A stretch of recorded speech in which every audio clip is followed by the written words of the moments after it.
Fettuccini, Thaï Express, Ashton, Pizzeria numéro 900, PFK, Sushi Shop. Vous avez peut-être déjà commandé à l'un de ces restaurants, mais saviez-vous qu'ils vous chargent des frais illégaux? C'est beaucoup de travail, beaucoup d'heures qui ont été mises d'enquête là, pour trouver les informations. Maître Paquette et son équipe ont travaillé sur un imposant dossier à ce sujet pour finalement réaliser que 49 grandes chaînes de restauration ne respectent pas la loi sur la protection du consommateur, spécifiquement l'article 224C, qui indique qu'aucun commerçant ne peut, par quelconque moyen, exiger un prix supérieur pour un bien ou un service à celui qui a été annoncé au départ. Exemple concret mentionné dans l'action collective de Maître Paquette, un burger de chez PFK commandé à 11,29 $.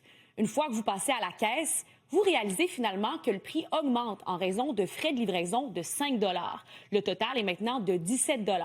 Eh bien ça, spécifiquement, c'est illégal. Il faut afficher comme il faut les prix. Le problème, c'est pas le fait qu'en soi, il y a des coûts pour la livraison. Il y a un coût pour les restaurants à avoir cette livraison-là. Le problème, c'est qu'il faut l'afficher comme il faut. Il faut faire un prix total. Toute annonce de prix doit inclure le total de ce que le consommateur devra payer pour obtenir le bien ou le service. Regardons l'exemple d'un restaurant qui fait bien les choses, Saint-Hubert. Dès que vous arrivez sur le site, on vous propose de prendre une commande à emporter ou une livraison. Lorsqu'on le prend pour emporter, le prix affiché de 20,25 $, c'est également le total du panier plus les taxes. Mais lorsqu'on est en livraison, le prix affiché est plus élevé pour le prix de la livraison. C'est le prix total affiché. Et ça, c'est la pratique à faire. Est-ce que ces chaînes ignorent la loi ou agissent ainsi pour profiter de l'ignorance de leurs clients? Maître Paquette croit que les entreprises le font volontairement. Le prix, ça demeure un item tellement important. Donc, avoir un premier prix plus bas, c'est prouver que ça attire les gens par rapport à la compétition.